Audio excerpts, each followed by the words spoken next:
So what is crime? And my basic question is, what kind of actions should be considered a crime? Well, there are two kinds of actions. There are crimes against people, against individuals, and then there are crimes against the community and its rights. Obviously, against individuals, when you steal their money or break into their house or mug them or shoot them or kill them, that's a crime. But there are also crimes against the community by people who do things that destroy order. Public order and undermine public morality, and I think those are important as well. They may not be as serious a crimes as murder, but if left unchecked, it does have drastic effects on the community. So do you think the community has certain rights other than the rights of the individuals that compose the community? Sure I do. In other words, isn't the community simply all of the people? No, the whole is greater than the sum of the parts in some cases. Look, for instance, really? Well, look at prostitution. Is that like magic? You can say how can the whole be greater than the sum of the parts? It is like magic. It's like magic, it's right? Like magic. Well, there's a lot of magic. Well, what part of the whole? The magic of the marketplace. Well, this what is the part of the whole isn't a part of the whole? Let me explain it this way, rather than quibble over semantics. Okay. Let me explain it this way. Look at the inner cities of America. Look at the inner city in Washington, not far from here. Mm-hmm. You have prostitution that's rampant and unchecked by the police. You have drug use that the police don't bother to do anything about. You have they're bad things. You have trash everywhere. Well, you can say, should the heroin addict who decides on his own to shoot heroin, should he be arrested? As long as he doesn't violate somebody else's rights. But he is violating. Look what's happened. Well, then that should be penalized. Look what has happened to the whole community.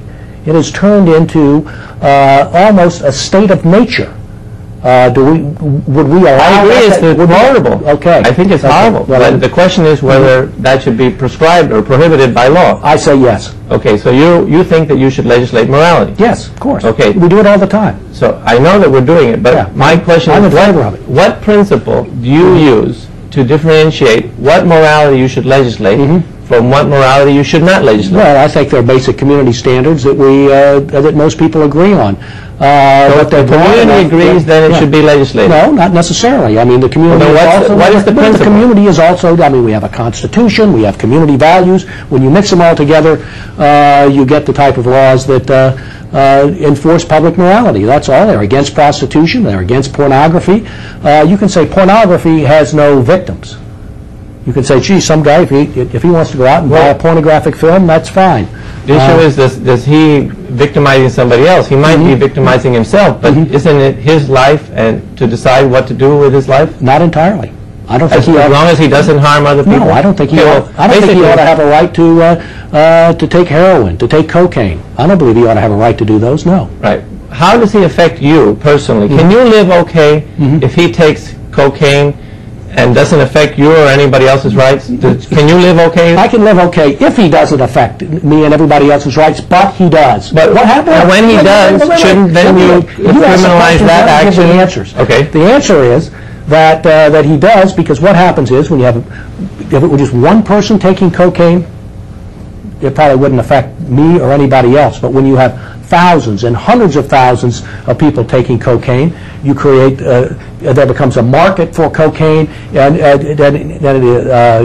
it corrupts the police and public officials, whole communities, and it does affect me. That's why I'm against it. Let's get back to the basic question. One guy, no. But it doesn't stop with one guy. Okay, but if it's a lot of guys and they still don't affect your, if they don't violate your rights, you aren't affected. You can still live okay. But what I want to, that's my viewpoint. So I want to get into your viewpoint. What is the principle that you use to differentiate those things that are affecting the community moral standard and those that are not? In other words, isn't there a lot of difference of opinion as to what is moral and what isn't? Sure, and that's why we have public officials. That's why we elect people to go and thrash that out. We elect officials to implement morality, to enforce morality. That's one of the reasons we do. Yeah, of course. Even though it doesn't affect other people's rights. Well, you say it doesn't. I say it does. But when we're in agreement that it should be illegal when it affects other people's rights.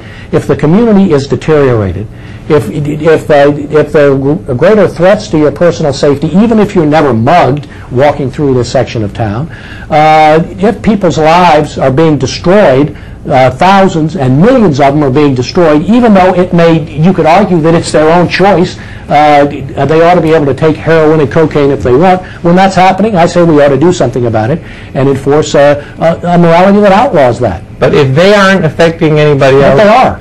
But if they do... Don't you think that... If they do violate somebody's rights, we're in agreement that that should be illegal. Yeah. The question is, if they aren't, should that be illegal? But they are. Well, they are inevitable. Okay, yeah. well, let me ask you this question. Okay. What is the principle that you use to differentiate those actions that should be considered a crime from those that should not? You said basic there was community standards. Basic community standards, but there is no such thing as basic community standards. Sure there are. Then why do we not have? Does the fact that a lot of people agree on something, or let's say the majority, not automatically. Okay, so even if the majority agrees on something, that doesn't automatically. Does that constitute a basic community standard if the majority of the people agree on something? Often, but not always. Okay, so you said that you use basic community standards, and now when I ask you, you're saying that you're not going to use it. No, I didn't say that. In some